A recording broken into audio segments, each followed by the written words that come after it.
Good afternoon, everyone. Today is Sunday, September 26, 2010. The entry is 1703, 4 pages, 33 ologies and 8 maxima. The topic is Omnichallenge of conscientiological tertulias. The subfield is Refutology. Definition. The Omnichallenge of conscientiological tertulias is the permanent and universal call issued by the encyclopedists of the science of the sciences from the tertuliarium of the Centro for Higher Studies of Conscientiology, CEAEC, in the neighborhood called Cognopolis in the city of Foz do Iguaçu, state of Paraná, Brazil, directed to people bothered with the corpus of principles of the consciential paradigm, in order to bring such personalities to debate directly and presentially with the intention to debunk or agree with the fundamentals of the new science, employing the scientific, democratic and provoking guns of rationality and the dialectic logics. The liberality of the useful debate, the necessity of expansion of the number of debaters, critical, face-to-face, the visu, in loco, refuters, researchers, and arguers. The act of provoking cosmoethically the mental soma of the researchers in general. The modern act of boosted intelligence. The demand for the possible, the very similar, and the new leading edge relative truth. The positioning of not conniving with the others, but to talk about the leading edge relative truths. I've just talked about some paragraphs in factology, but now in referentiology we have 15 items, among which corpus of conscientiology, mega-focal direction, mega-challenge of the intermissivist, conscientiological triathlete, and prioritary truth. Emphatic sentence. No consciousness evolves until it stops resonating in this human dimension without researching itself and the cosmos. Thus, every consciousness is or has to be a researcher and refuter. How do you see, reader, the omni-challenge of the conscientiological tertulias? Are you a tele-tertulian or tertulian?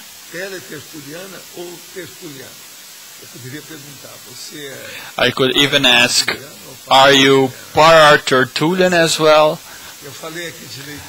I've just written about readers here to encompass everybody. Now question.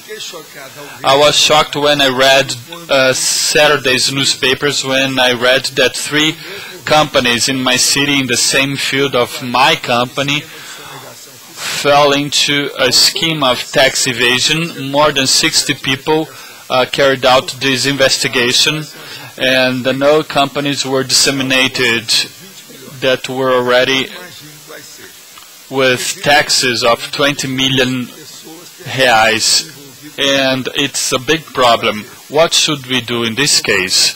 Well, the thing here is that the Mensalão, a Brazilian political scandal, created this school whose headquarters is in Brasilia. You know, it's in Brasilia. And what she wrote about here has nothing to do with us. It's in another city. Your city is just a branch of Mensalão.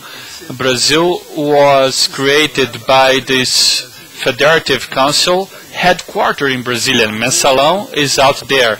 So stealing is out there, widespread. It's classical in Brazil. It's everywhere. I'm reading the work, The Man Who Wanted to Save the World, on Sérgio Vieira de Mello, a Brazilian diplomat. I used to follow his work in the UN. The book's author, Samantha Powell, talks about him, about his specific profile to deal with others, but the human intolerance brought him down.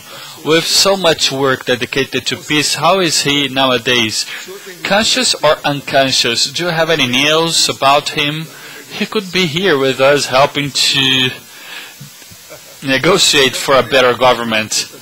Yes, I have already talked about his book, Samantha Powell's book. I think he is very aware of everything, but Brazil has to reformulate lots of things, and the process is corruption, both passive and active, mainly from the governors and the candidates as well. And you see what's going on, this process of ficha limpa, this clean file. It was a shame on the Brazilian jurisprudence. If there are 5 people there against it, why aren't the others against it? There's something wrong among themselves. There should be people there stealing as well. But see, it is the Supreme Court. And it's a shame, full shame. And it's just a cards game, because it seems that they had already any kind of connivance. It was a shame. I have never seen so much shame, not even in the slavery back then, because nowadays it's worse. Because in the slavery times it was an obvious, a clear crime, explicit, but this one is everything hidden. Even the jurisprudence is involved. Why is evolution necessary in the way that it is out there? Wouldn't it be simple if we are given birth to, we can already be aware of things? Yes, of course, but you can ask those who created this like that. Why do we have to do like this, to go through all the stages? I have a materialistic friend who says that it's all illusion. Could you elaborate on that, please? Well, see, the main thing is that we are born simple and ignorant, and through self-effort you can individualize yourself. You can create your ego, your own way.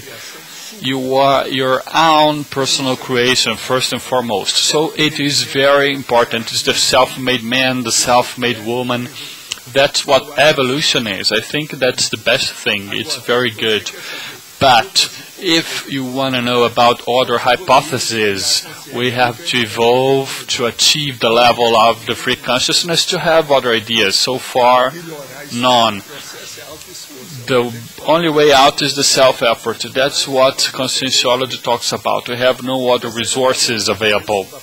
You have already talked about parapsychotheca, but I would like you to elaborate on the concept of the functioning and the objectives, and how we could access, and what's its relation with the para-procedence. How can we differentiate the extraphysical scenario, the retrocognitions, in a projective experience? You would say, well, you are out of question. I really am, but yes, he's a friend of us, but let me try to explain. The parapsychotheca exists in some extraphysical communities that are very advanced for the extraphysical consciousness, that goes there to research, to have a panoramic cosmovisionological overview of the weak traits or strong traits, the virtues, burdens, and so on. And then within the historical process, the person can see and evaluate. There are other evolved parapsychothecas in more evolved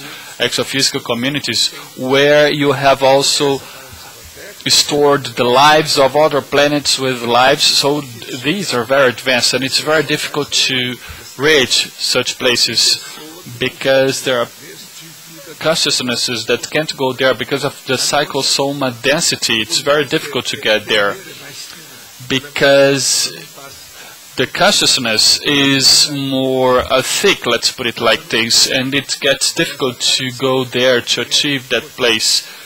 But this parapsychotheca that deals with other galaxies, with other conditions, the thing there is much more advanced, and I have seen that some of the helpers there, and the evolutiologists and the Serenissimuses, when they took me to see other planets, they also let me see the parapsychotheca. They first get the person to this parapsychotheca so that the person won't get scared or won't get confused, and afterwards they will get the person to the planet itself in such a way that you will see, for example, if you want to see something within your weak traits, for example, and then you will see how they are, and you will see a series of examples of how people were able to leave them behind, sort them out, and surpass such weak traits. Professor Waldo, is this a kind of extraphysical model? Yes, more or less. It's a kind of alive models. It depends on the consciousness's level to absorb that. They contact the consciousness according to its level. So there are several of elements there that they're more advanced. It's much more superior to everything we have here, like cybernetics, computing, and so on. For example, CEAEC studies that. In Rosilane's case, she get to the parapsychotheca. No, she was very weak. She saw some very superficial thing, but she wasn't so involved in the subject. They just showed her something to get her shocked, and they did shock her. And she asked, am I going to live in man's body? So see, it was already a shock. Professor, does Interludio have a parapsychotheca? No. So far, I'm not updated. I'm not aware of anything like that there, and it's still settling down things. They have lots of contacts with us, with the physical, with the human things. So this is very problematic, and I don't know how it is, but I don't understand very well. But see what I am talking about, the parapsychotheca that deals with other planets. I hardly ever touch upon this subject here. But now, I am here with the last romance of Balzac from Geraldo Sarno and Francis Faulkner dos Reis. And he wrote about the documentary of Geraldo Sarno, Balzac's Last Romance. It's possible that this Balzac's Last Romance is a weak movie simulating the mute movie that could be laughed at, not because they're ridiculous or not, but because any kind of simulation of the silent movies are just like a picturesque play nowadays. Of course that the movie didn't meet all the expectations, so that many people think that Sarno didn't reach the goal, but without any kind of irony, Sarno's movie was one of the most bold and funny of the Gramado Festival. Those that talked about the movie, the medium that had the psychography from Balzac and the scholar, are not apt to play. Geraldo Sarno didn't want to play or do anything else, or just corroborate with what the interviewers had said. And he also says Sarno wants to know about this universe that is feasible and abstract as a silent movie. He dramatizes the magic skin, La Peau de Chagrin, de Balzac, from Balzac. The movie is strong and alive, so it's a spiritual exploitation, which is not against the movie. It's in favor of it. So you see, it's a very positive remark on the movie. But I would like to tell you that here I have a list of 21 people. That's the contact list. People who are thinking about shooting the movie Christ Awaits You. So there are 20, Cristo Espera por Ti in Portuguese. So they are here, so they think how it could be put into practice. So with the course of time, it will be interesting to see what it will come up to. Now, the second call for works of the second Congress of Refutology. It will be hosted by CEAEC from 7 to 9 October, within 2 weeks. 2011, oh, so 2 weeks and a year. That's right. Now, there is an invitation here, the call for works, but the person has to read because there are lots of details, and would you like to say something, please? Yes, because the delivery of the works is up to February 28. That's why we are delivering this now, because there was another tertulia here where Professor Waldo said that we have lots of time to write about the leading edge relative truth. So nobody can say that he wasn't right. So I am here with the Gazeta do Iguaçu, the local newspaper, saying that Foz will host the second week of consciential education on September 20 with professors, teachers, and academicians. They will be able to debate about all the issues concerned. There will be free lectures, and it was written by Roger Meirelles and Patricia Peter. Now the constructivists' practices the mobilization of energies for conscientiology teachers and so on. And here you see what was distributed in the city the first week of consciential re-education, 8 through 16 October. This is this year, next week. And here you see the main topics that would be of interest to the city. And here is another one that interests all Cognopolis with all the data on the topics, on the lectures. So if you'd like to study the material, it's very important. It's here. Now another thing. This is the Journal of Conscientiology, the Portuguese and the English issue, the latest edition. It's worthwhile taking a look at what you have here. Energetic shielding of environment, the technique of the consciential mirroring, evolution and power genetics, power diplomacy, Pericles Terzoni de Souza and Samuel de Souza, the authors, para-perceptions during the tsunami in the Indic Ocean in 2004, a comfortable experience. And there are also the letters, data on past issues, address. It's very interesting. I will take them home to read. Those who can't read the English can read Portuguese. There are the two issues here. What? Samuel and his son, Pericles and Samuel. Let's see what Samuel wrote. I would like to take a look at it. But now, people, I would like to tell you two things. Today's topic is the Omnichallenge of conscientiological tertulias.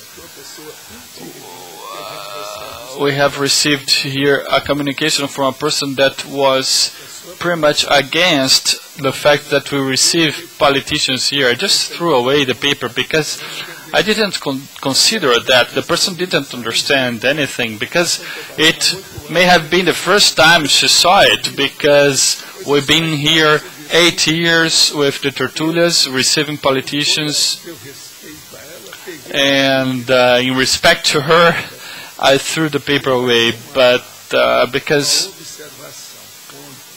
to make a remark like that against receiving politicians, I think that it's totally out of line with our work. What does she want us to do?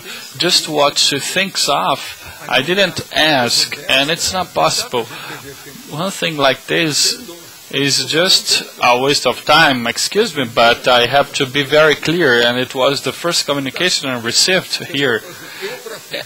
And today, and she ended up her letter saying, "I protest."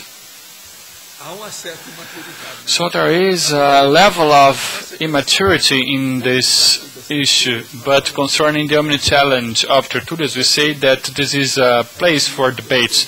This is a book that I've been reading, because the other one that I had been reading I finished, and this one is What's Philosophy? Gilles Deleuze and Félix Guattari. Guattari in Italian, but since he's French, it's Guattari. But now, let's see Deleuze and Guattari, what they say here. There are two topics that I would like to highlight. Page 41. The philosopher doesn't have any pleasure at all to discuss. All philosophers run away when they listen the sentence. Let's discuss a bit. And then also, philosophy is against discussions. Philosophy has more to do. The debate is unbearable. And then I ask you, is it true? Is philosophy like this? The philosophers don't debate, don't discuss. I was waiting for Zaslavsky to show up. Zaslavsky, please take the microphone. I want to know about your opinion. Deleuze and Guattari. I didn't spit on the text because I am an educated man, but I didn't read everything yet, but he is defending this.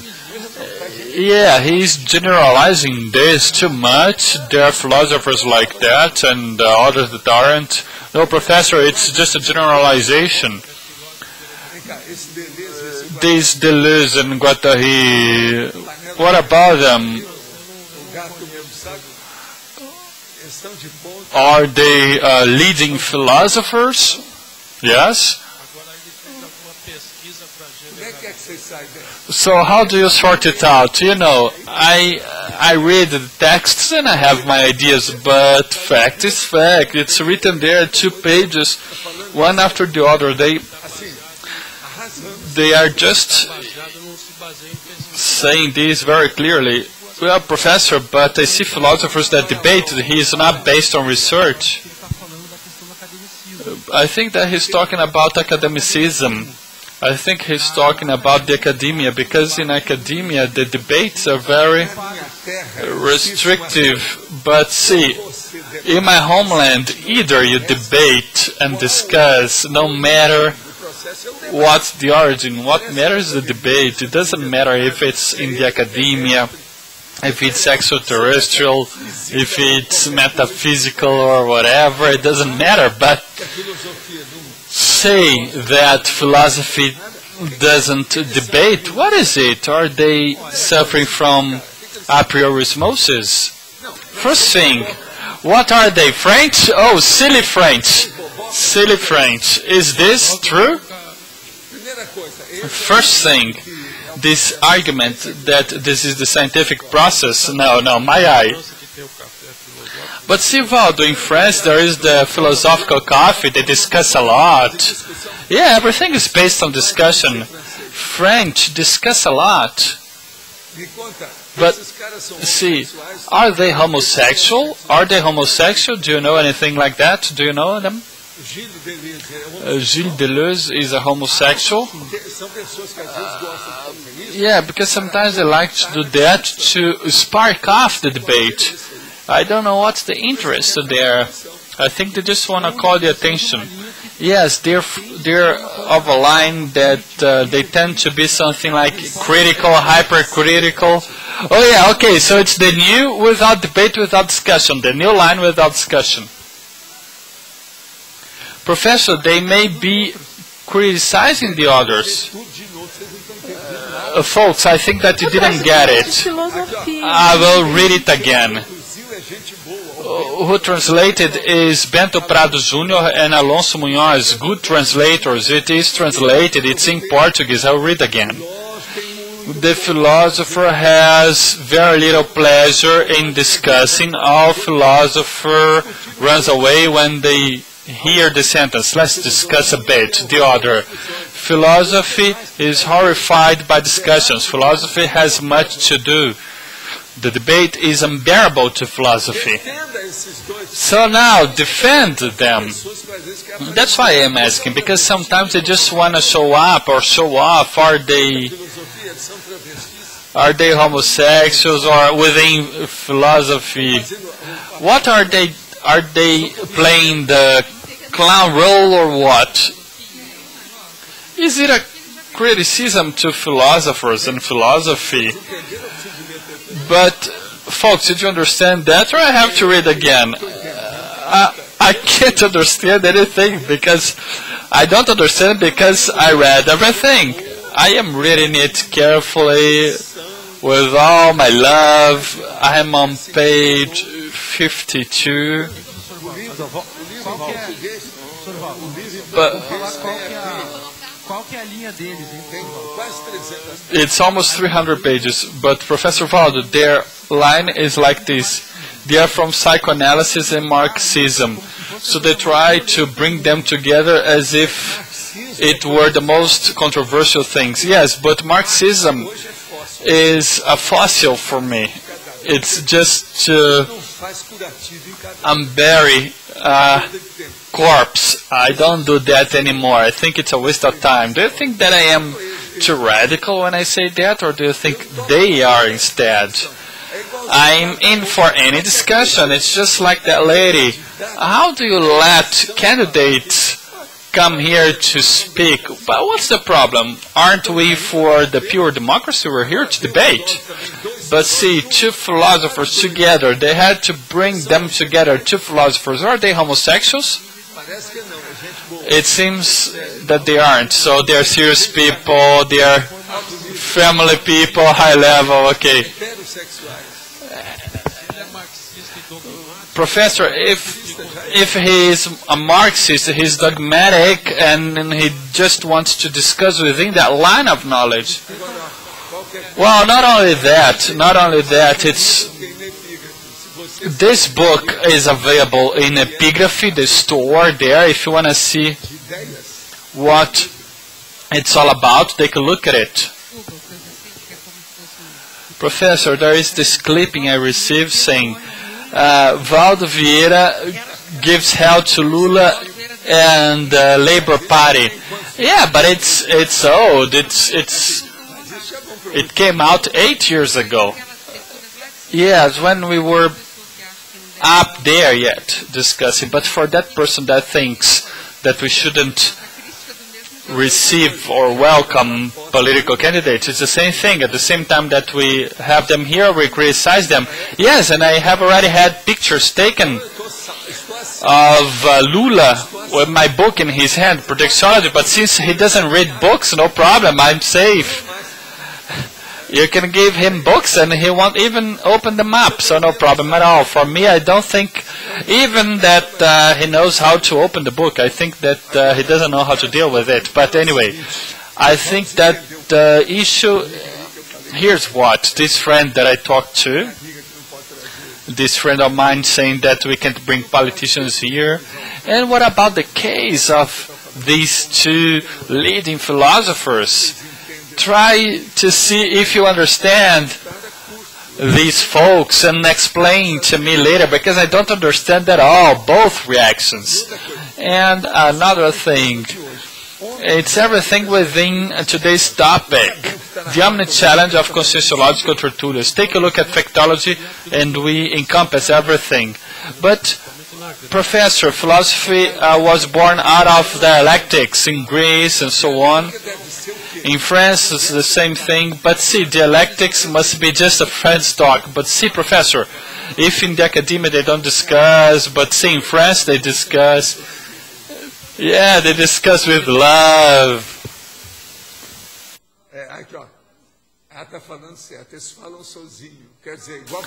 Yeah, she's saying here that they talk all alone. They are just like parrots. They are fascinated by their own voice. Is that the case here? I don't know. I'll finish reading with the book, and I'm hoping to see other things, because up to page 50 there are 2 things like that, so up to the end there will be 4 other things like that. So 6 things in total, just like precious stones, just like that. But see, people, folks, if you see a way out for that, please let me know, because I don't have intelligence enough to understand such things. But now another question, in exemplology, page 10. I know that being in Tertúlia in CEAEC has an energetic strength, but don't you think that depending on the interconsciential evolutionary moment of a teletertulian and the value of the question approached by the person, don't you think that the effects of the clarification test could be more efficient than just being there on site? And don't you think that the Omnichallenge could be relative when it comes to the clarification task, because for the cosmos there is no time-space. Yes, but my eye also works in such a case. Why? Now let's understand. We don't need time and space for the consciousness and energy to manifestate, but there is something called psychology, self-psychology, the psychology of the person's psychological reaction. So if you do something that the person sees with the eyes, because there are people that touches with the eyes, with the nose, with the ear, there is this kind of person that can only touch things. The person can want to see with through the hand, through the foot, and even sexual organs. But now let's understand what's the realistic process of the person approaching, of the person focusing the research, the investigation in such a way that personally it's totally different.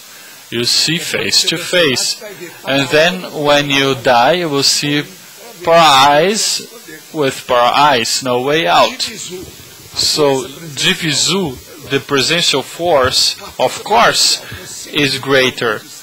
The presential force 5,000 kilometers away psychologically is not the same thing. From the standpoint of the human person, it's not the same thing. It doesn't matter to the consciousness, but those who give exceptional value to sex or like lesbianism or homosexuality, see, it's a process of the person that uses that. The person has the freedom to do that. It's the way that person wants, no problem. But see, the personal process is very serious, and the problem of the presential force is also very serious. Let's see this very carefully. Maybe you've never seen that, but maybe this friend has, maybe a woman came up to you and said, but see, you are much more beautiful like this, alive, than through the internet. So it's much different when you see a person on the internet and when you see the person alive. So we have to take care of this. When I am death, I would be able to work with the VS, index of physical dimension, vibrational state. No, you can do this now. You can get out of your body and do that now in any place, any dimension. It depends on you and your will. Now the entry is homeostatic. In the definition, the word gun, couldn't it be changed or replaced by instrument or tool? Even though they are the same thing, they're synonymous with each other, don't you think that it's not the right context? What I think is that I don't use several expressions to give examples with generals, captains, and so on, but sometimes you gotta use the word gun.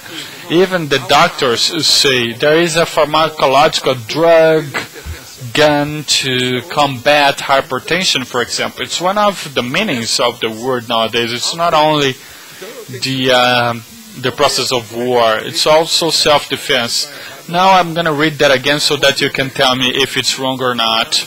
It's in the end.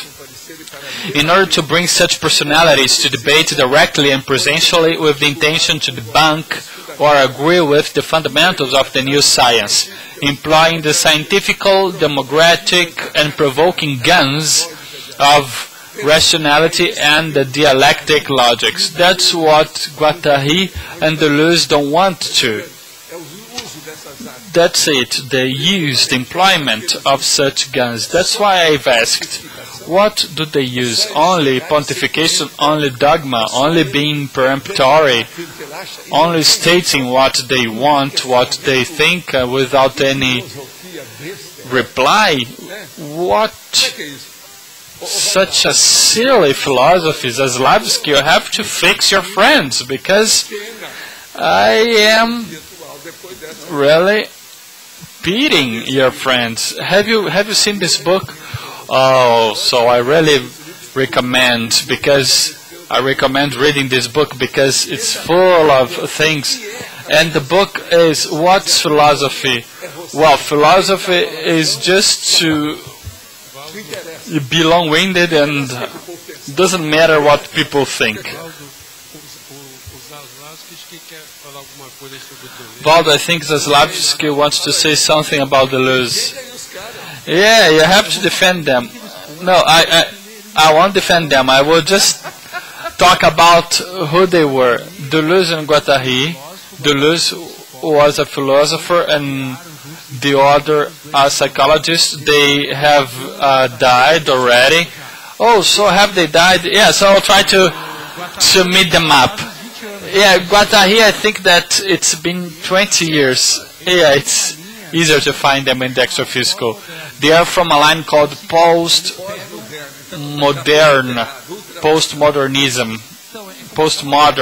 It's a controversy from authors just like Nietzsche, Marx, Freud, authors that are deemed controversial.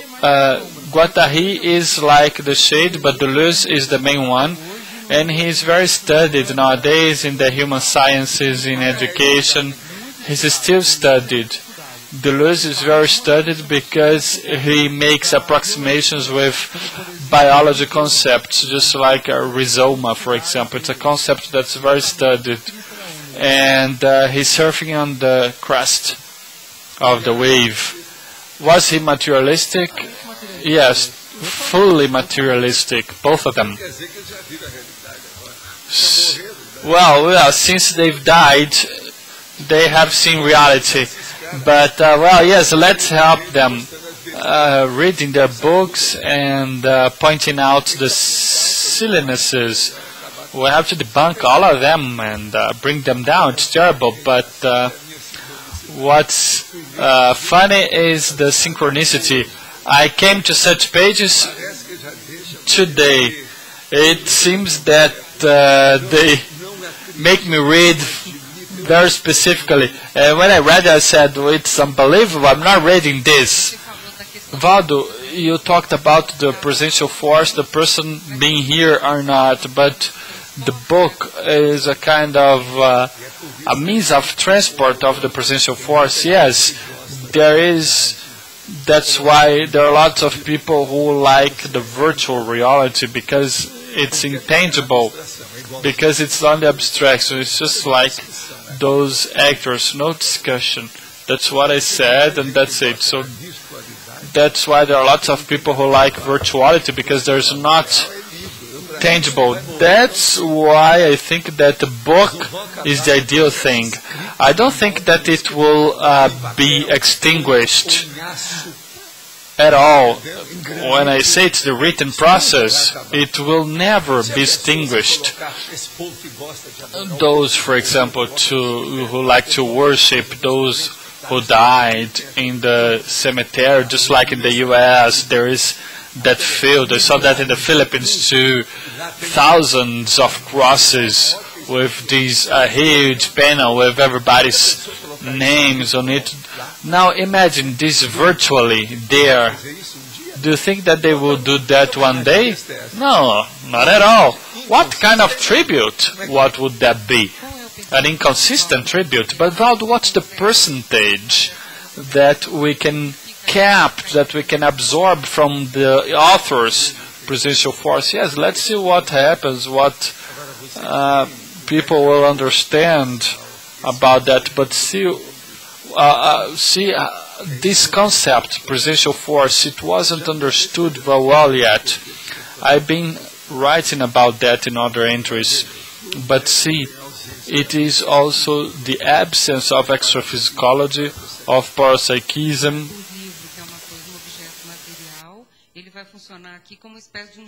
But the book will work here just like a GPS.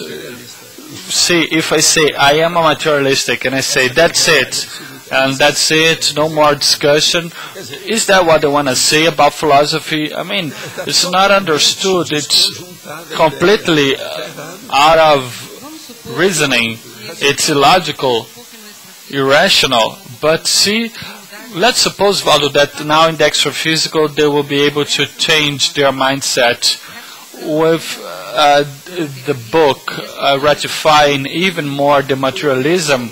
It's very negative for them. Yeah, the process is groupokarmic, into prison. For example, if the book caught fire, that's because they are themselves combating the book, for example.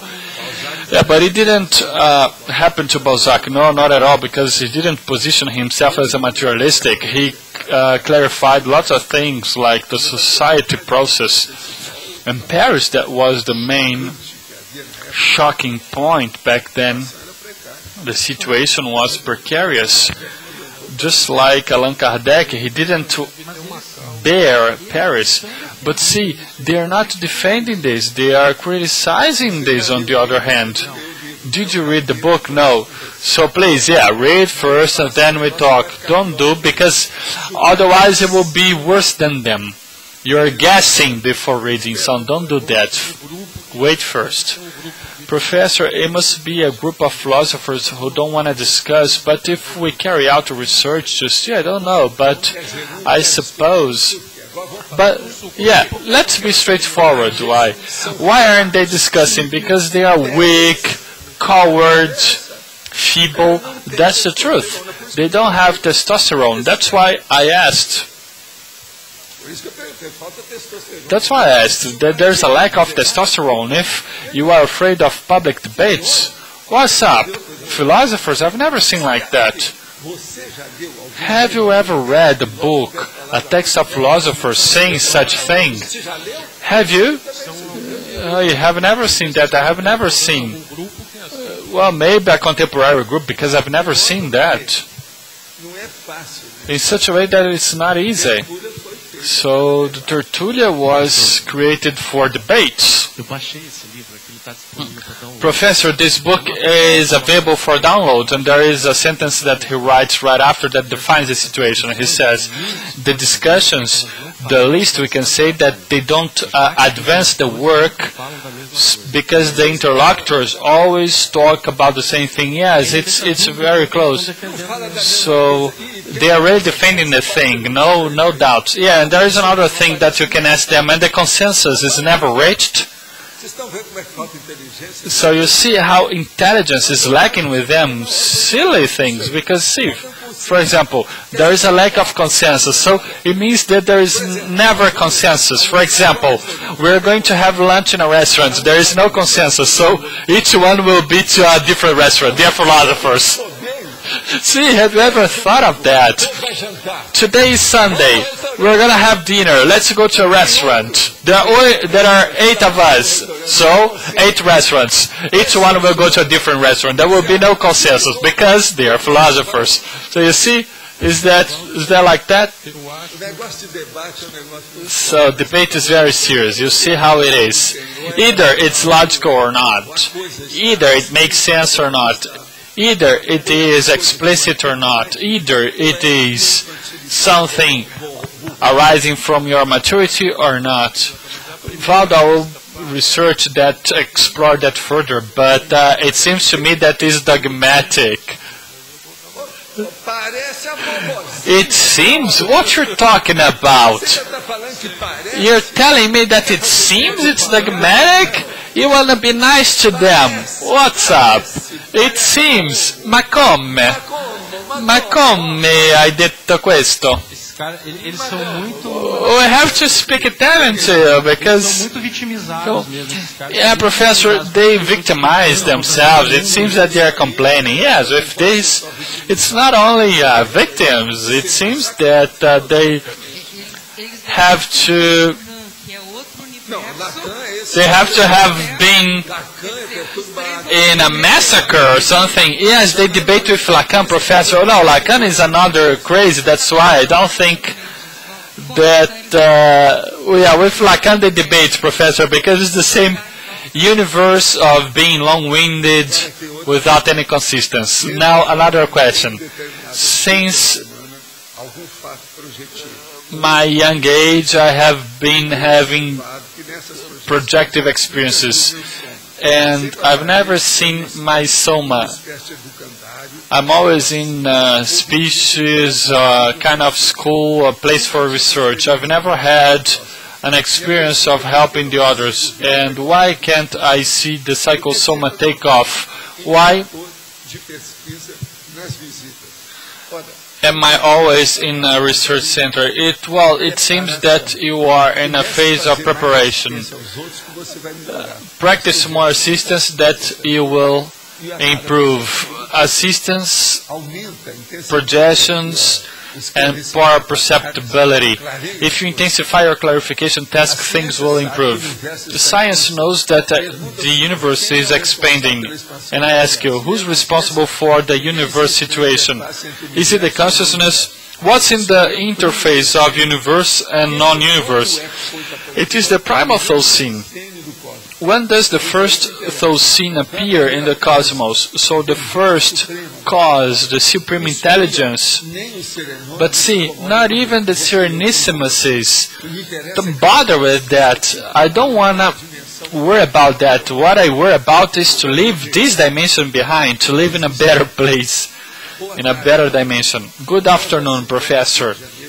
We at ASPR Rio de Janeiro would like to thank for the books donated. They are available in our library and we are going to make good use of all of them. Thank you for the support you've been giving to us to materialize this project. Thank you very much, volunteers of the ASPR Nucleus Rio de Janeiro.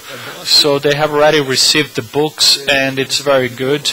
Did you help them receive the books? Yes. So please tell those who passed them on. Professor, page 9, second line, Refutology. You talk about the caravan of pawns going through the desert of ideas and the stray dogs barking at the neo-cognitions show. Yes, this is this Islamic language. It's just like that idea that the caravan passes and the dog barks. So that's why I say that the caravan of the leading edge relative truths are bursting into the desert of ideas and the stray dogs are barking at the passage of the neo-cognitions show.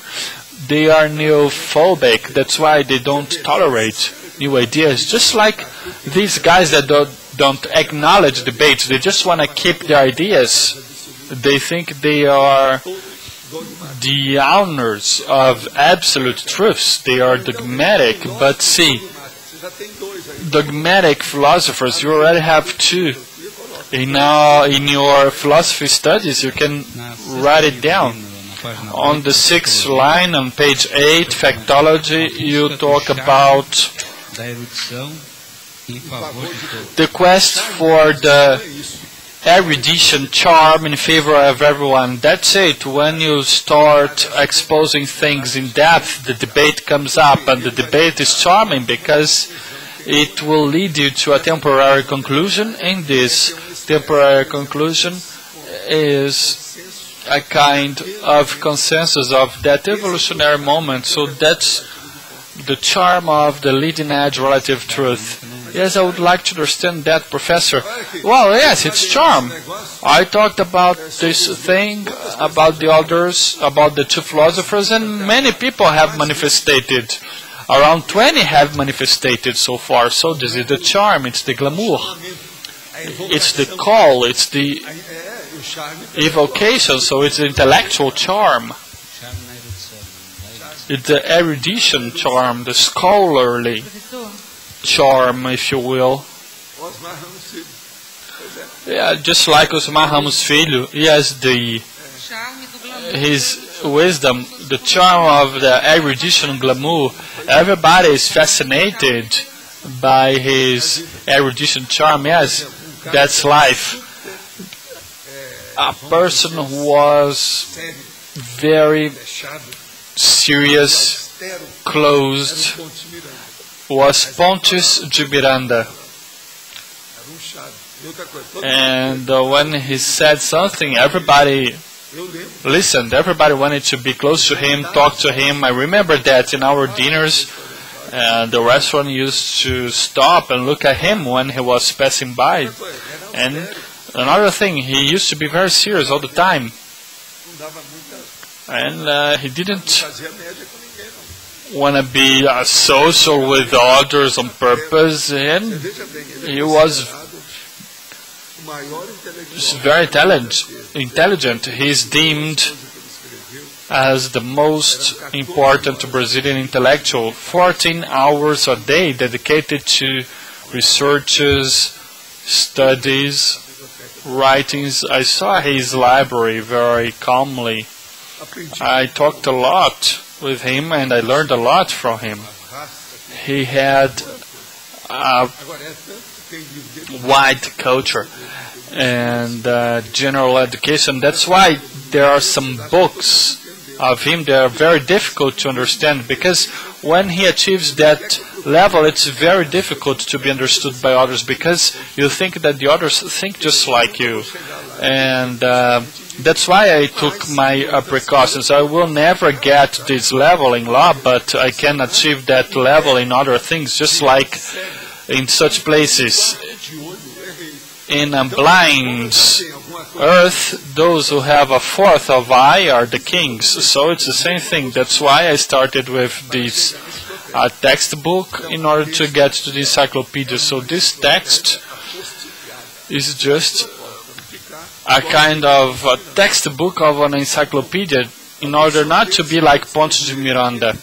Because if I take some of his books and pass them on here, most people won't understand, not even lawyers, judges, a high-level jurisconsultants, and so on. But now let's see here. I am a philosopher and I agree with you on politics, but would you receive there those against the clean file, the fichas sujas, the dirty files? Yes, why not? Our criteria here is the following. You have to vote for those that you know already. For that you gotta know the good ones and the bad ones, the correct and the incorrect, the honest and the dishonest. Otherwise, it wouldn't work. I would like to let you know, you who's a philosopher, CEAEC, just like the other consciential-centric institutions, are apolitical and without parties. But we are not stupid. Within 10 days we are going to be electing people and we have to be updated. And I would like to tell you that I've been conducting tertulias here for 8 years. We have had all kinds of politicians, representatives speaking and so on, with slides and so on, from the mayor to the city councilors, federal and state deputies, even senators. That's life. But our criteria is to evaluate everything to get the best. This is the way. I'm able to install VS normally, but I haven't been able to project myself lucidly, just like most of people in CEAEC report. I think it's important for self-growth and the existential development, as I have already told you personally. Do you think that there would be the possibility of being locked by helpers because of anything else? No, the thing is that you have to unleash the process. You have to see what's holding you back. This is up to you. There may be a self-intrusion, but in such cases what we recommend is that you have to see if you're afraid of something. If you're afraid of anything, it could be a limiting factor. If there is any kind of fear, it could be influencing your case there. But see, another person here is the same philosopher who manifested before. Concerning Deleuze and Guattari's proposal, see the interesting approximation with the project of the conscientiological entries construction, because both launched the public the discussion of philosophy being a concept plant. Isn't it the thing about tertulias and all the entries? Yes, but see, we're not against debates. We want debates. For example, everything that people say, everything that people criticize on my text, I will see, reflect upon, and I will welcome and acknowledge if it's relevant according to the encyclopedia's style, criteria, coming wherever they come from, and gladly, you know that, but see, there is no relation one thing to the other. Do you see any kind of relation, Deleuze and Guattari, with what we're doing here, what he wrote about? What I see is, what's a tertulia? It's good to read here. See etymology. See the etymology of the word.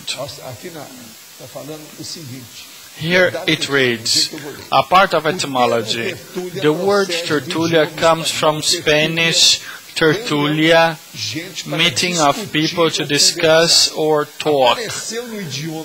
It appeared in the Spanish language in 1630. It appeared in the Portuguese language in the 19th century. So tertulia is this, but what's interesting here is to see it is to discuss or to talk. So in your philosophy, there is no tertulia. According to Deleuze and Guattari. In yours? Yeah, there is. Oh, just in theirs. Okay.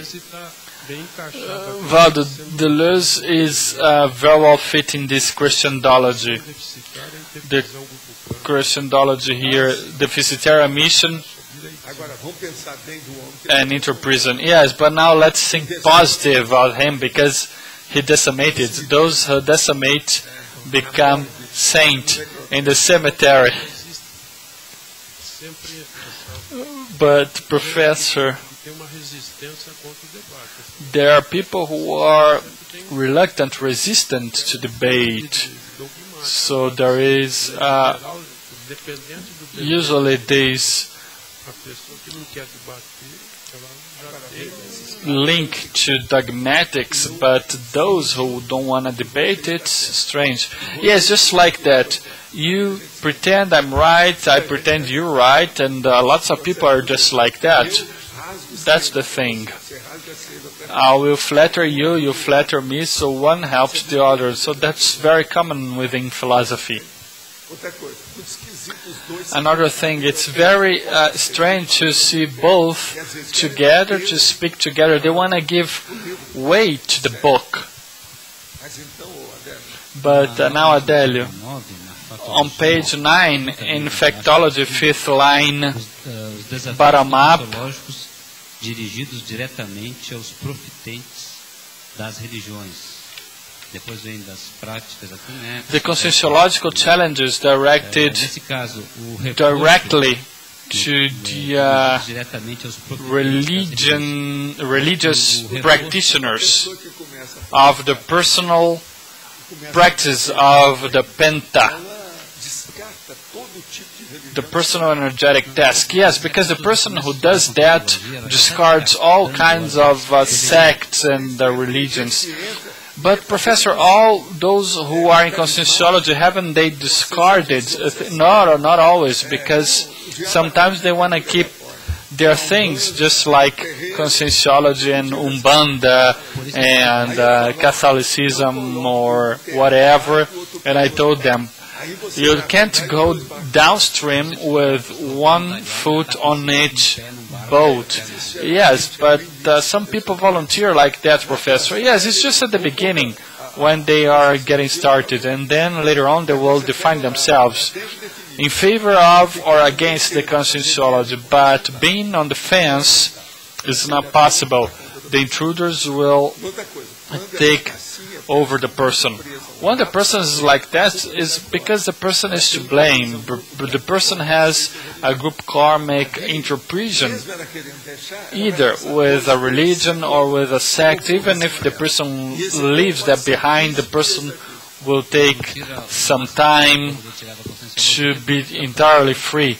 And the person won't get the most out of conscientiology because the person is still locked, right, Professor? Yeah, the person doesn't understand very well yet. The person, one has a global overview, the person will locate himself, and then will get rid of everything when the person has the insight. But Professor, to talk about that to the rookie volunteer, and then in this case you have to give the person a book and say you have to mark everything, annotate everything that you don't agree to, because the paper takes everything, and then you discuss.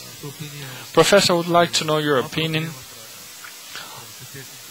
on this thing. The biggest problem to this challenge is cowardice or dogmatism, presumption. In the case of the two authors and in general, well, in the case of the two authors, it is the thing of the PhDs. They think that they are the best and they can say whatever they want. But when they are just too free to talk without pondering about what they write or say, that's a problem. And there's no way out. How can you defend these two authors? And those who translated are good translators. The book is well written and so on. It's all clear. It's in Portuguese. It is stupidity. No way out. Yeah, so in this case, Professor, it's because they think they are superior, the dogmatism, fallacy. They think everybody is silly and so on. They think that they can take over and so on. Professor, on the other hand, we see that the fear, of course, that there are discussions without any organization or whatever. Yes, imagine those two authors that they can discuss. If they lose a discussion, and what about their books, their condition? The situation is very delicate. So, see, philosophers aren't jurisconsultants or barristers or prosecutors. Yes, Professor, and it also reflects their insecurity and the level of cowardice. Yes, anyway, I wasn't aware that they had decimated, because since they decimated, they will appear, because after having talked about them, I know how it is, how it goes like. As we used to say in Uberaba, I know my cattle. They will show up and we'll have to assist them. In Uberaba, everything was straightforward. They used to say, I know my cattle. That cattle coming, and they used to say, I know the ones that are mine, and it's the same here. But Professor, in a general way, could there be any case just like the superiority complex without insecurity behind, or there is always insecurity? Yes, when there is presumption, there is irrationality, immaturity. Yes, because the person then wants to defend himself. Presumption, this tendency is to lead to a problem that could be psychiatric. Everything is egotistical, because most of our mistakes come from the ego. They are egotistical, so we could say that it's a reflect of the cowardliness. Yes, everything is the ideological passion, the passion for philosophy, passion, acute passion for things. It throws things away, and even the person.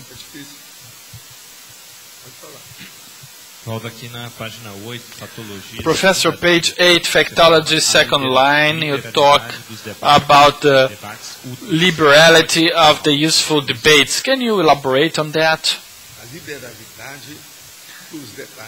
The liberality or generosity of the useful debates, it's exactly what we're showing here. You think that our debates are useful? First thing is this. Second, do you think that we are free to manifest ourselves here in Tertuliarium? This is the problem. We put that to test here with the elections or the person to speak freely. Everything is the liberality. Professor, the freedom to express without debate, that's a great risk, because authors like this will end up in a monologue. Yes, and the person that is fascinated by the own voice, just like Chaves, 4 hours a day on the TV for the next election. And he's not a candidate. And he's selling even house appliances. That's Chaves. And his clothes and so on. And he looks like, in a more serious way, Chacrinha. He was a Brazilian comedian, Chacrinha. And he's the modern Chacrinha. And then he'll say, who wants banana? Who wants the ananas? And who wants the pineapple? And so on. Yeah, Professor, because the freedom to express without debate is a problem. Yes, and there are people from the Labour Party who say that we have more freedom than anywhere else, but say it's terrible. Let's see what will come up from the Venezuelan elections. People say the Brazilians don't know. This was a man who was with me some time ago. He was born and he lives in the foreign countries, and he said the Brazilians don't know how to vote. And I said, well, it's relative. I think that the Venezuelans are worst. And he said, yes, yes, what you said is serious. For example, in Bolivia, you can't say anything, because in Bolivia, sometimes you don't have many education, but in Venezuela you do. So you can't talk about Brazilians, you have to see Venezuela as well. So there must be even worst places, but elections are a big issue. Waldo, I was reminding me of Popper. Popper gave 2 examples of dogmas, psychoanalysis and Marxism. Yeah, these are the 2 that they defend. Yeah, because these 2 lines, they explain everything and they won't accept any debate. Yeah, 2 lines of knowledge that are old. Yeah, these are the main ones, but there are others. Yeah, to explain everything is just too much pretension. This standard of Magister Dixit. Could you elaborate a bit on the relationship of this dogmatic person with the energivorous consciousness? Yes, these energivorous can get closer, and there are people from the past they can get closer to. So there is this intellectual intruder process, but if the person doesn't want to discuss, the person is a vampire to the others. Yes, and there is also the semi-possession. That's why I have to study these folks to see if they had semi-possession and so on. You know, I worked in the academia 18 years, and there were people possessed, and I used to take them to the bathroom to try to take the intruders away from several fields, health, law, from several different kinds. So there is this very serious and strong intellectual intrusion, so it's very delicate. Please tell me, what's the best way to schedule an extraphysical meeting with a friend? The first thing is it an interphysical or extraphysical friend? It's not very well stated here. Is it a healthy or a sick person? And we have to see that. Think well before meeting up. It's too obscure here. Concerning parapsicology, you can only do things when you are competent for doing them. My friend's mother tried to suicide jumping from a bridge, but she survived. Her brother asked me to talk to her, to assist her, but I've been finding some difficulties. What could you tell me to do? And any kind of book to suggest? Tell her that nobody dies, and try to find a series of facts to show that nobody dies, and that to commit suicide is the worst frustration, because there is no way to eliminate yourself. The consciousness doesn't die, so the person has to face himself. Explain that carefully and indicate a psychiatrist to give medicine to this person and so on. It's good to have a psychiatrist in the case. I have been recently approached by a man knowing that when I studied psychology, he asked if I had read the entry pre-mother. Could you talk about the best way to deal with that?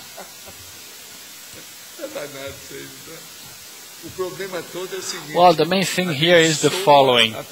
You have to bless the person and try to set your own cosmoethical example.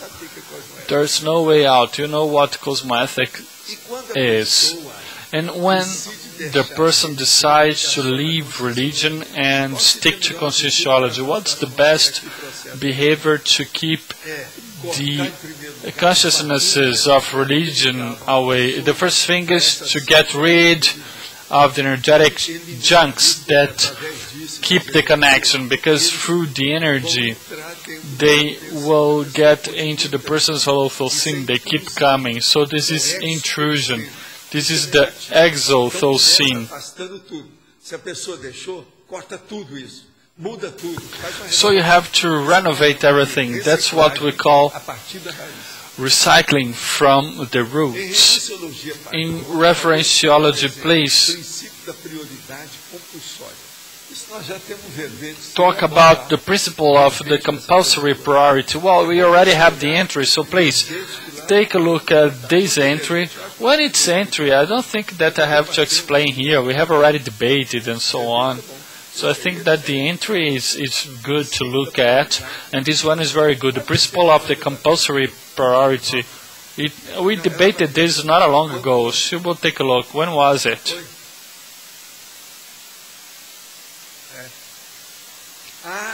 Da época do Tem que Andar. É verdade isso aí.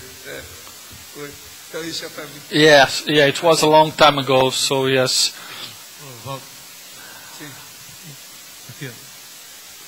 Professor, here, letter A. I was asking about cowardice, because I think there are lots of people in our society, maybe the majority, I don't know, who defend or generalize the debate as something like negative, just like as if it were a fight or a battle. No, see, fight is one thing, a technical, scientific discussion is another thing. Yes, I think there are lots of people like this here. See, debate is not a fight. The scientific discussion is not a field battle. It's not a fight. Nobody is punching the other one. It's not the city councilor's chamber. It's not the Senate chamber, the lower house, the upper house. There they punch one another, but here it's not like that. It's civilized debate and so on. Nobody has punched the other here. So yes, Professor, I see this. It's a kind of a sickness or an illness, and the person disguises himself with this mask of cowardice, and the person can't be in this place even when it's not with the person. But see, refutology is one thing, but fight is another one. An action movie is another thing too. And an intellectual talk is another thing. Now let's use the favelas language. In our place here, it's the intellectual talk. It's not the action movie that where you have guns triggering all the time, but see, Professor, but it could be a high-level environment. The person could interpret that as a fight. Yes, I think that sometimes you have to have a heated debate. You have to put energy. Otherwise, you will say, I want to debate with you. Now you start. Adelio first, then you. No, it's not discussion. I gotta say, hey, let's debate what you wanna say, and so on. So see, that's a process of testosterone in the debate. You gotta have the testosterone. That's why I asked them if they were homosexuals or so on. Alexandre said that they weren't. No, yeah. Alexandre said that he didn't know. No, I'm sorry, Alexandre. It's not a joke. I think that conscious would have to examine the case. Yes, they decimated. Alexandre don't wanna compromise himself. He thinks that they were, but he can't be sure. But you have to find something that Deleuze wrote that was positive to exalt him. Yeah, Alexandre Baltazar is researching different books here. Deixa eu só acabar de perguntar negocinho, Waldo. Isso é a pesquisa inicial. It's just an initial research. Mas o que eu queria saber. But Waldo, just to finish here, I would like to know how we can deal with a person that has lots of potential, that has communicability, but can't be in a debate through your own example. You have to set your example, you have to experiment the situation. Professor, we have to ask conscious to create the consensusometry course in order to reach consensus among different people. Yes, the consensus is relative, and for that evolutionary moment, that is ephemeral. That is an ephemeral consensus. But just to add one thing, there is a philosopher that studies the consensus, that's Habermas. I study him. Yes, in France is Habermas, but in German it's Habermas. But yes, now here today it's French the case. But yeah, but Habermas defends the debate, the consensus, and so on. But it means I will say Habermas in French, okay? So he was a little bit better. He's an interphysical consciousness. He is alive.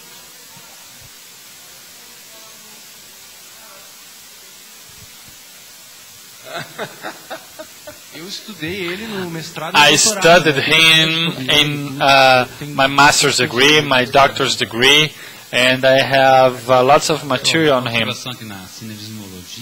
Here in synergismology, the last one, the synergism of the conjoint synergisms on the same topic. The encyclopedia nowadays, each entry is exhaustively debated, and all this energy goes to the encyclopedia. So imagine if you take this encyclopedia with lots of energy, the person when opens up the encyclopedia could fall down.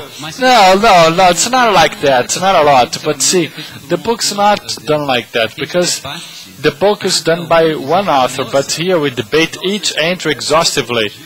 Our encyclopedia is an anthology. There are 18 authors nowadays. I am the last author, but I am the organizer. There are 17 others who have presented their entries here. But I am talking about those who have presented and signed their work, 18 nowadays. I would like to increase this number to 300. Have you handed your entry, by the way?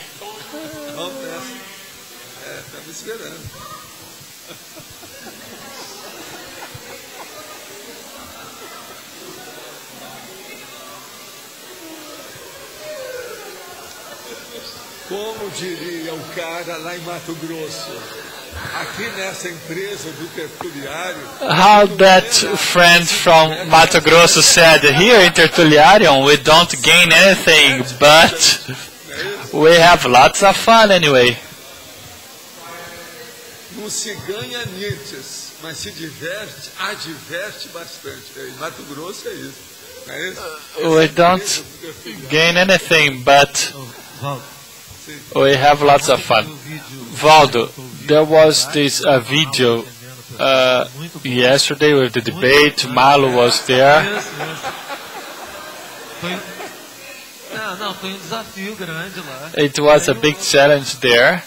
Não, próximo não tem ainda marcado não. The next is not set yet, but Flávio Amaral was helping me out, and in a heated debate, Malo could say, but there were... Yes, it was filmed. And no, I want to know if your debate was shot. Sometimes it's good. Since you all come from the movies, you have to shoot movies. Yes, in the popcorn session, it lacks debate. You just show the movie, but you don't debate. There should be debates. Because you have to debate when you see movies. No, it's not like that. What happens is that we have a specific schedule. We tested yesterday a different time. How many people were there? 30 people. There have been 50 people in the Balzac's sessions. It's an excellent time because the person can rest or have another schedule afterwards, because for us the weekend is also a weekend of work, but it tires too. But she did that and we had rest because it was Saturdays, and sometimes we can do that, but on Sunday I suggest that we should have a debate, but nobody wants to because it's already late. And Sunday night nobody will debate, but Saturday afternoon we tested this new schedule. And Waldo, we're going to give you these what Francisco said did. He took the making of the movie, and we'll see that the ones that are showing the movie and afterwards the documentary will take much better advantage of it, because it is very informative. Yes, Chico did this thing for you with Malo's participation, but what I wanted to say is another thing. Flávio Amaral was with me, he coordinates the debate, and he told me, observe the video, even if this debate is very heated. Sometimes it's not a debate, it's just an interview.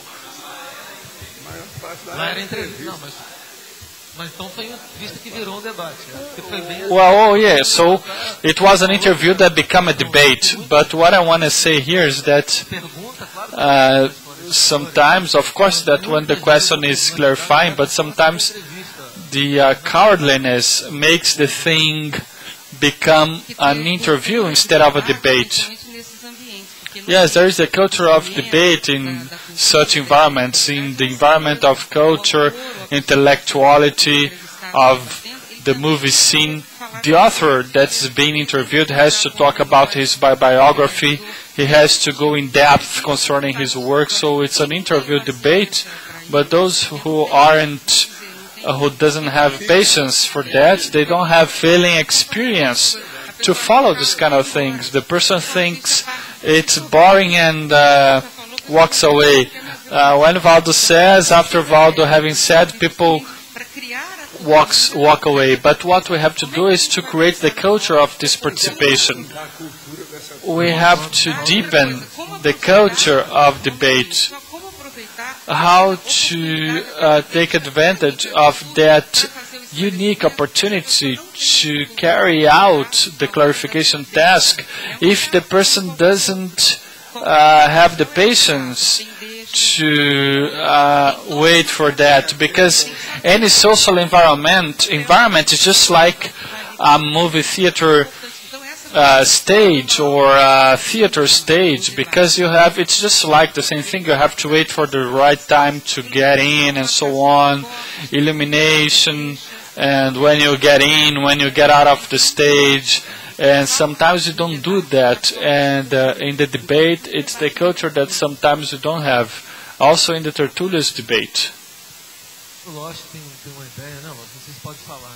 Losh has an idea. I don't know if he can say. That idea of partnership with Flavio, so that we could have debates with a dichotomy with opposition. Yes, to generate controversy. Yes, we are discussing this last Saturday within the idea of the colloquiums. We transmitted that, we broadcast that over the internet to those who would like to participate. It's very interesting. Yeah, just like the claquettes. But Waldo, I would like to ask on page 9 in neo-synapsology, the neo-synapse is generated from the constructive debates. How does that happen exactly? The neo-synapse is generated by the constructive debates. When there is a constructive debate, it will insert new ideas in the stage. Lots of people that didn't know them will see that these are new ideas, and it will deal with the person's synapses. It will create new ones, things that the person didn't know. So we are full of new leading-edge relative truths and constructs, and it's very common in conscientiology. So in certain topics that are very difficult to understand, the person will listen for the first time. If there is a debate ensuing, it will help the person and so on. See, lots of questions. With all of our debate here, we have already received 18 questions. Sometimes we have 40 questions out from here. It's also what the debate can favor, right, Professor? That the person can see the different viewpoints, different sides of the same argument, of the same topic. Just one thing, just to conclude, just to finish here, please. Here.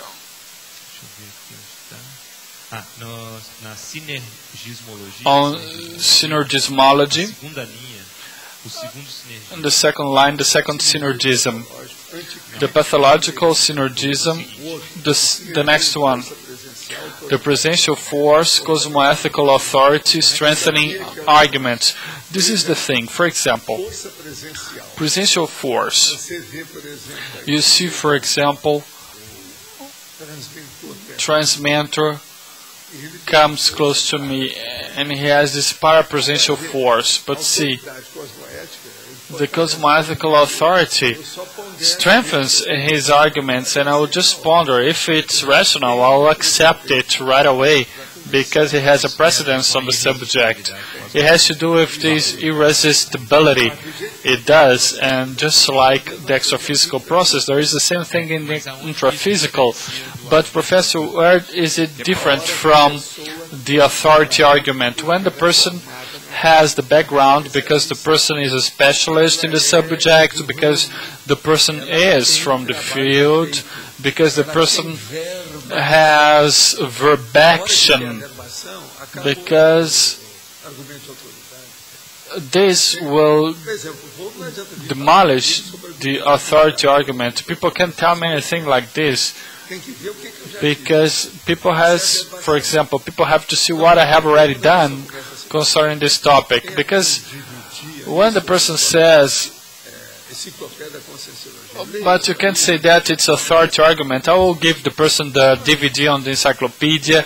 I tell the person, you have to see this first and then we start debating. Because if you start debating with a person that's a rookie, that's just at the beginning of the process, that's getting in touch now with conscientiology, you're just wasting your time. The person has to research first and then come up to you with a different background. I think that one of the best things nowadays, in addition to our evolution, is the DVD of the encyclopedia. It would be the ideal for me. The person will go there and see, and you tell the person, first you fight with the 8 CDs, afterwards you fight with me, because some people come here to fight, you know. You know that I have already bought a flight ticket so that the person will come up here to fight with me. And when the person flew away, the person said, the next time I will come here by myself, I will pay my flight ticket because I will come here to discuss. And it was just 3 months ago. And I paid. Why? Because I saw that the person needed the helpers, told me, the helper said, you have to aid the process because there was an intrusion behind. The person is getting better, and the person was here. The person sat there, up there, more than one day, more than one tertulia. I didn't tell anybody about that. I didn't tell you to give the person a round of applause and so on, but there was a day in which she participated and so on. But now, I agree with the professor when you talk about religions as a sect, but you have reports that you arrived in an Umbanda community to help. In this case, were your helpers that they oriented the process, or the helpers? No, the helpers. Are there cases of churches or spiritist centers that are helped by conscientiology helpers? Yes, there are. Let's look into this. What matters is the merit of the person that's being assisted. It doesn't matter the ethnic, if it's an introphysical or extraphysical consciousness, if he's male, female, beautiful, ugly, it doesn't matter at all. What matters is to help. And we go also to the barathrone sphere to help. That's the way out. Concerning the sentence that you have just talked about, do you think that within a couple, through the example, it's possible to teach the other about monogamy? Because I saw that my couple has a problem with that. How can we deal with the affective manipulation? Well, I think that the first thing is that you are the man. Who's talking here is the male. So it's the case of your woman. Is she a kind of a little bit of prostitute or what? So this is this, because the monogamy, it seems that he's complaining about his woman, so she likes to seduce the others, she likes to demolish men. So if she is, the first thing is that you gotta find a psychologist and you gotta go there with her to the psychologist. That's the first thing. Secondly, you have to know about her past to see if she's got a life where she was very repressed and now she want to be a prostitute. Because there are people and women that are like that. Sometimes they want to be like a prostitute. And I used to explain that in my courses. Sometimes this phase comes early or comes late in life, and it depends. So these things happen. The animal part of the person's life from the past arises and so on, but you have to see why it happens, the age and so on. A psychologist will help a lot.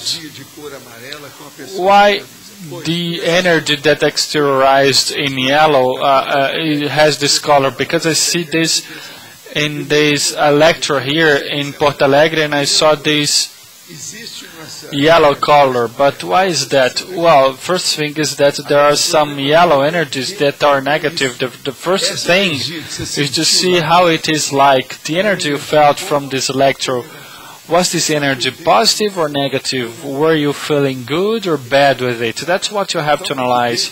So you have to see the reach, the level, the type, the situation. That's the way, that's how you're going to see the cosmoethical modality of the energetic manifestation. That's the way. Now see, ectoplasm, energy emanation, energetic field. Everything can have several colors, several manifestations, but it can also be from different things. It can be positive or negative. It all depends. You have to analyze. It's difficult to generalize, but for example, you can go to a barothron sphere. There is a guy there who's emitting the energy. The energy is yellow, is dense, thick, is strange, uncanny. And when it's like that, it's not positive. Sometimes it's just like pus. Pus is the inflammation of the wound, and you gotta take care. Professor, page 9 on laboratoriology, you talk about the trio of laboratories of metasomatic, the intrusion, tertuliarium, holocycle, and holotheca. Can you talk about their connection? The thing is that the tertuliarium here is the place for debate. Holocycle is the place for research and to improve the intellectual process. And the holotheca is the place to carry out the bibliographical research and debate the process from the viewpoint of books. So they are all interconnected. See, the person here in tertuliarium doesn't have many books. But in holotheca there are lots of books. In holocycle there are lots of research, like the cosmogram, the calligraphy, bibliography, and it is in holocycle. The tertuliarium could lead the person to the holotheca. One could lead to the others, and interchangeably. But one can be the trigger for the others. But the person has to understand that there are the three labs here that people sometimes don't take into consideration. That's why the first thing that they show here is tertuliarium, holocycle, and holotheca. And the fourth place, sometimes they show how the complementarium lab works. This is very common here. In terms of metasomatic intrusion, they are very complementary. Yes, and it depends on the person. It depends on the person to see where the person will fit into. You have to see the person's level. A person that reads a lot, that is learned, you have to take to holotheca, so that the person see what he wants to see, the line of knowledge that the person likes. And then he will show the person the clippings from hemerotheca, for example, in holocycle. It's also important within what the person has been researching, because sometimes there are lots of things that the person didn't read.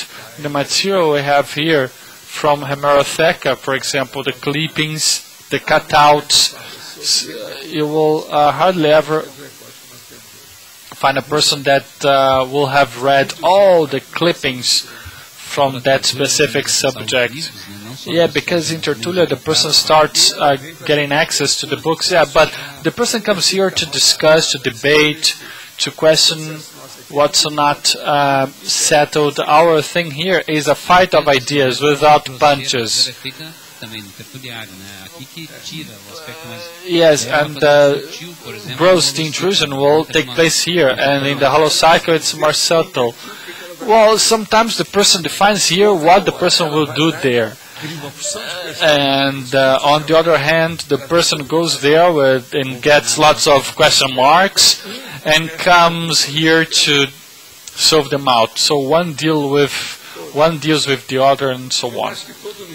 I think that all universities should have such environments. I used to say that in Uniubis when I worked there. Yes, because the classroom leads to the context of debate, and the Holothucene here is the debate. Yes, not only that, but we have, strictly speaking, we have debates in all the 3 labs.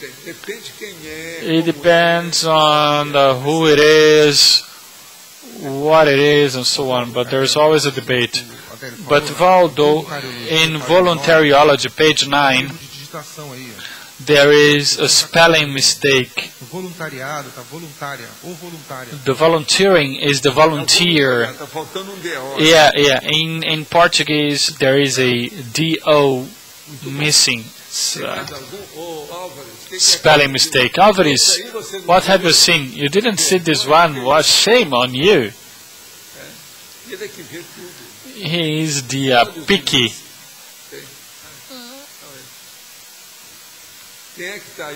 Who else has a microphone to manifestate?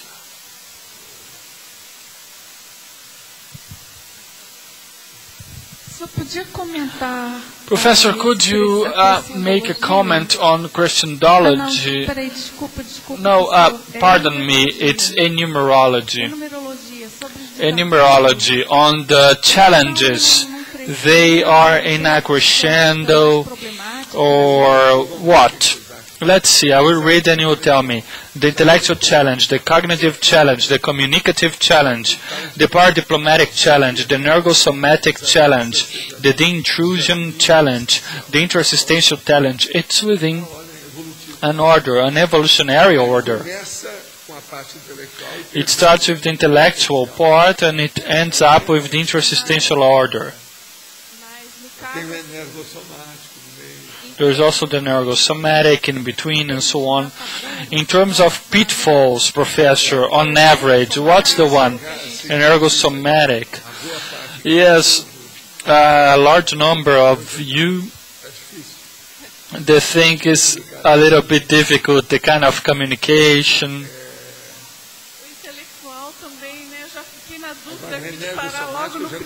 The first one, the energosomatic, because there is the de-intrusion in the other. But this one is very difficult, folks. Yeah, because if the person doesn't have an intellectual background, there's no way to get started, so it's aborted. But you understand this, right? It's yours. Yes, let me give a hint. I think that the main thing is volitionology.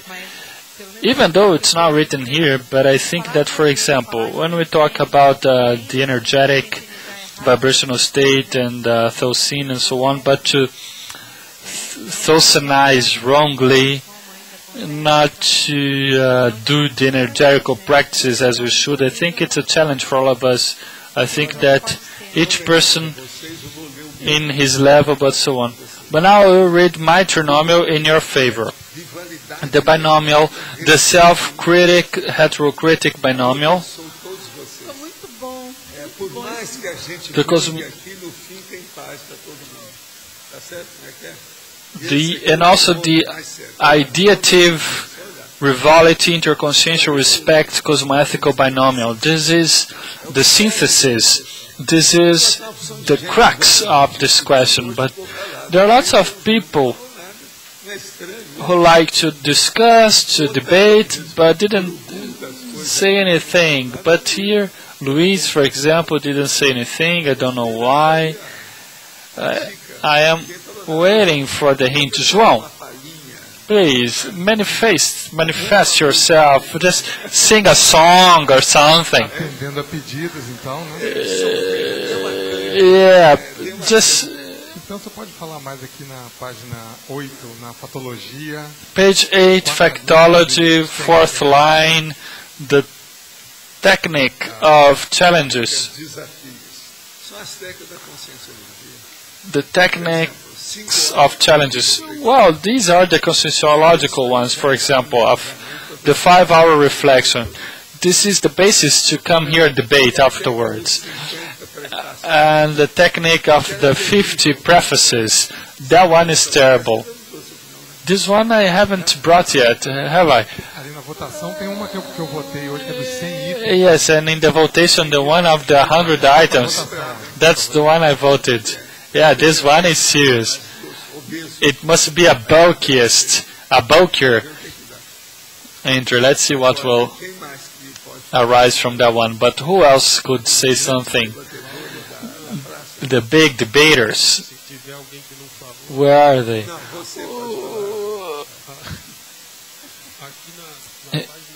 Professor, on page 9, 6th line.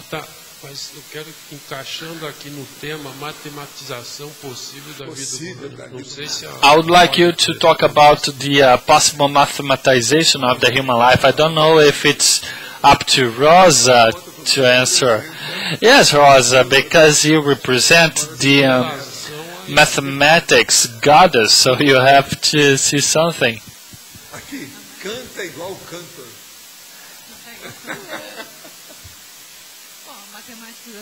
So the possible mathematization of the human life, the mathematization here is a metaphor in the sense of precision, organization, and in the debate is the same thing. You gotta be the most rational and logical possible in the debate, but it is within the human life context. That's what I think.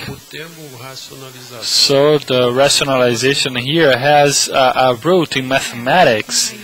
Yes, I think that it has a root in the consciousness.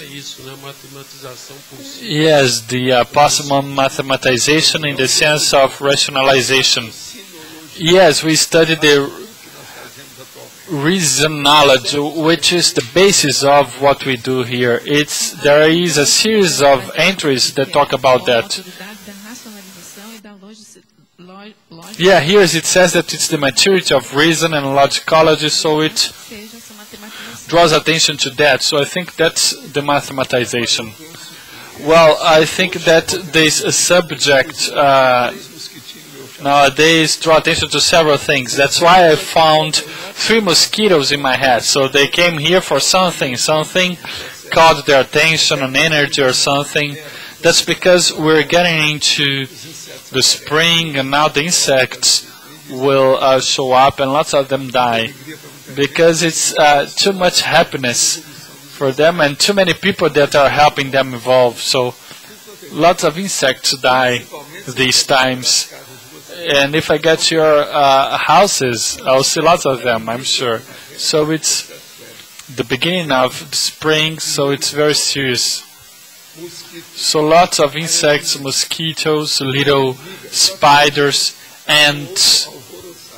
The ants are very nervous and everywhere, but there were 3 little mosquitoes in my head.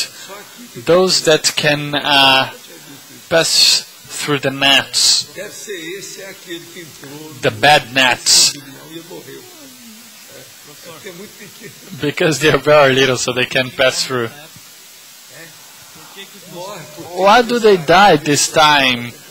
Because of the temperature, because they come up to life, the new generation, and there are lots of them, and because of the excess, some of them die because of other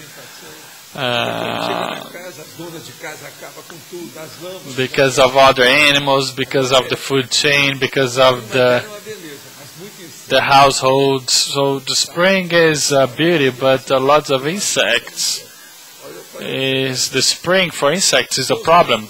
But now our commercial break. Thank you, Professor. 89 signatures on the President's book, 32 on-site questions, 21 online questions, 32 votes here, and 12 votes online. These are the figures of Tertúlia today. Now we're going to have the messages, but first we would like to say that those who would like to buy the 8 volumes could look for me, Manuel Maia, or Roberto to pay And we are asking that those who would like to volunteer here in Tertuliaio, we need volunteers to the transmission. They don't have to be from the area, they just need a training. They can look for Leandro or send an email for tertulias@ceaec.org.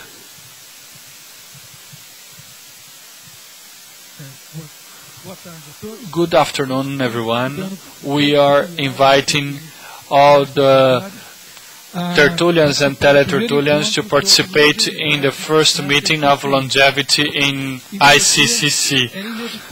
To age is inevitable, to evolve researching is optional, is an alternative. So we have in our program the useful longevity, the productivity, and life projects, policy of the age, proactive consciousness and aging, physical activity in the third and fourth age, life quality and productivity.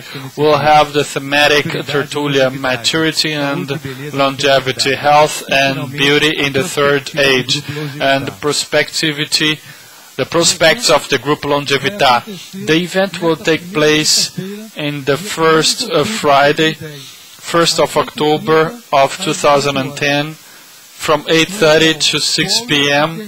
in the Polo Discernimentum, 5100 Felipe Vancher Avenue. It's a free event, so we count on all of you.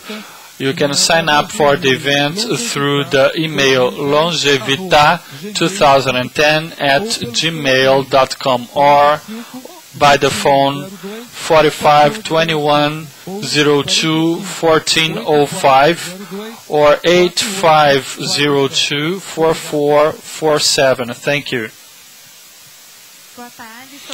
Good afternoon. I am here to disseminate the ECP1, the advanced one.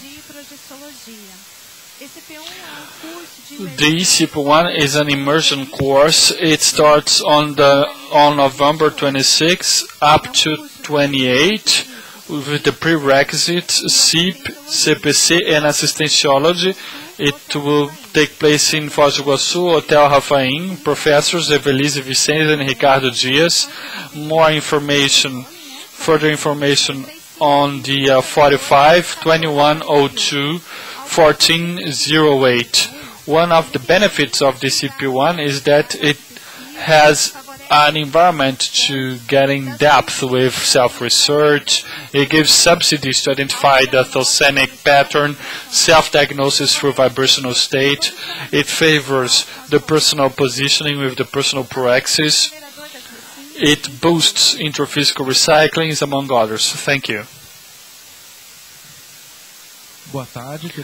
Good afternoon, Tertulias and Teletertulias. On behalf of Asimvex, I would like to invite you for the online lecture that will take place within some minutes at 3 at the Asimvex's site.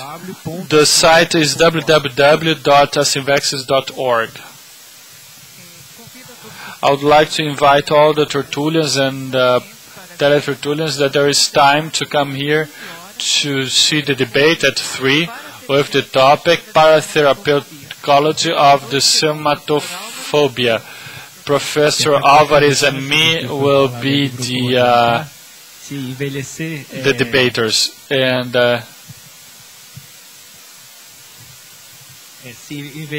just like they said here before, to age is inevitable and to die is also inevitable. It's the first debate. We had the first debate that was so controversial that we saw the necessity of the second. Those who didn't participate in the first will not be in trouble. They can come because we're going to summarize what happened in the first. To decimate with elegance. So yes, that's the invitation for everyone. At 3 p.m. Folks, good afternoon everyone. We are starting studies for a new publication of conscientiology that will be called Holothecology, magazine, and it will be indicated to the interface of conscientiology with the Intraphysical Society, and the articles that can't be included in the other publications. For example, a person that has a master's degree and would like to write about that, the person has a research on a certain topic, a book that the person read on philosophy, the person wants to write an abstract and so on. Our idea is up to the final of October, bring together all the material, and we're going to define the editorial policy, and it will be to February 2011, the launching. Those who have articles to submit can refer to ASPR. This is the first message, and the second is to request those who have land property in the Asa Norte of the Vila Consciência to look for the Cartório Pinheiro, the notary's office. It's important because then you will need to sign some papers there. The entry for tomorrow is the technique of the 100 procedures. The subfield is self-experimentology. Thank you. Good afternoon, everyone.